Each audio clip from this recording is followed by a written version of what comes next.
नमस्कार, मैं हूं अश्विन शर्मा और आप देख रहे हैं न्याय टीवी। हमारे देश में 10 मिनट में ग्रोसरी डिलीवर हो जाती है, आधे घंटे में पिज़्ज़ा मिल जाता है। पर हमारे देशवासियों को जो सबसे लेट मिलने वाली चीज़ है वो क्या है, आपको पता है? वो है इंसाफ।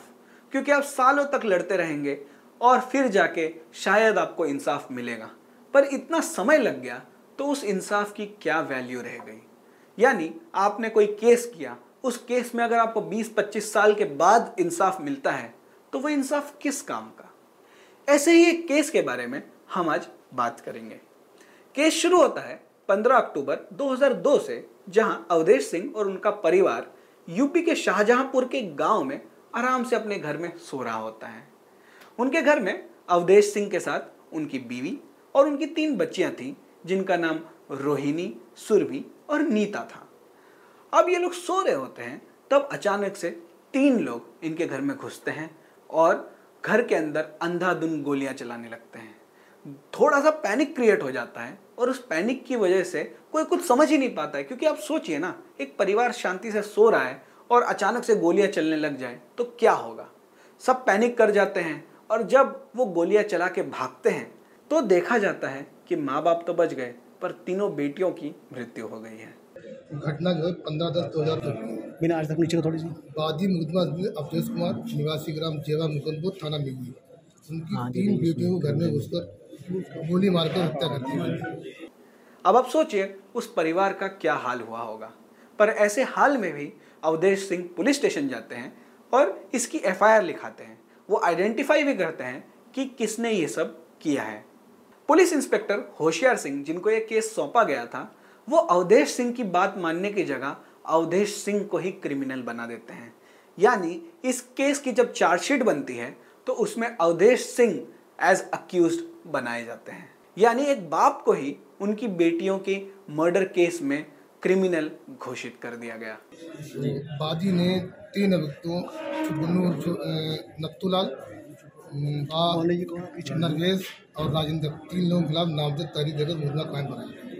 पुलिस आईओ जो इंस्पेक्टर थे समय निगोई के होशियार सिंह, उन्होंने मुलजिमानों को निकाल दिया और बाजी को ही मुलजिम बना दिया और उसके खिलाफ चार्जशीट लगाकर न्यायालय भेज दिया। केस जब कोर्ट में जाता है तो कोर्ट में पहले चार्जशीट पेश की जाती है, उसके बाद एक विटनेस भी लाया जाता है और वो विटनेस दिनेश कुमार बताते हैं कि हाँ, जब अवधेश सिंह ने ये सब किया तो वो उनके पास आए और कन्फेस किया कि हाँ, मैंने ही अपनी बेटियों को मारा है क्योंकि हम बहुत गरीब हैं और बेटियां पाल नहीं सकते।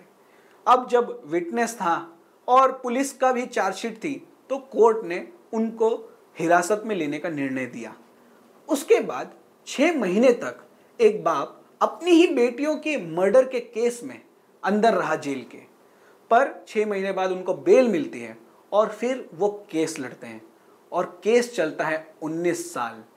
और फाइनली 25 नवंबर 2021 को कोर्ट में ये प्रूव हो जाता है कि अवधेश सिंह ने कुछ नहीं किया था और जो असली क्रिमिनल्स थे उनको सजा सुनाई जाती है। न्यायालय में गवाह पेश हुए, मतलब जो लड़कियां 3 मरी थी उनकी माँ पेश हुई और गवाह पेश हुए। उनके आधार पर न्यायालय ने जो मुलजिम नामित किए हुए थे उनको तलब कर लिया और उनके खिलाफ ट्रायल शुरू हुआ। साथ में वादी के खिलाफ भी ट्रायल शुरू हुआ। सारे गवाह जब पेश हुए तो साक्ष्य में आया कि जो मुलजिमान नामजद किए गए थे उनको न्यायालय ने दोषी माना और उनको फांसी की सजा सुनाई गई। कोर्ट अपने डिसीजन में ये बताती है छुटकनू और उनके भाई राजेंद्र और उनका बेटा नरवेश, मतलब ये तो पूरा परिवार ही क्रिमिनल निकला, वो तीनों उस रात उस घर में घुसे थे और उन्होंने ही गोलियां चलाई थी। इनके बीच में कोई आपसी दुश्मनी थी जिस वजह से उन्होंने ये किया और कोर्ट ने नॉन बेलेबल वारंट्स इशू किए इंस्पेक्टर होशियार सिंह के खिलाफ और जो विटनेस बन के आए थे दिनेश कुमार, उनके खिलाफ।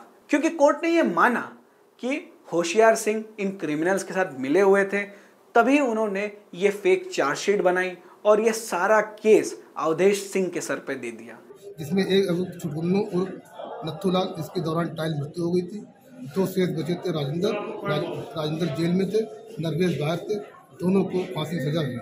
साथ साथ आईओ जो होशियार सिंह थे इंस्पेक्टर, उनके खिलाफ 194 आईपीसी के लिए एनबीडब्ल्यू जारी किया गया और एक गवाह जिनने झूठी गवाही दी, दिनेश कुमार, जो ग्राम प्रधान पद थे, उन्होंने झूठी गवाही दी थी कि वादी ने अपनी बेटी को मारा है अब मुझसे कहा कि ये मुझसे गलती हो गई है, तो उसके खिलाफ भी 194 एनपीडी जारी हुई है। इस तरह में आईओ अफजार सिंह और गवाह दिनेश कुमार सिंह, उनको भी न्यायालय में तलब किया गया, उनके खिलाफ मुकदमा चलेगा 194 आईपीसी में।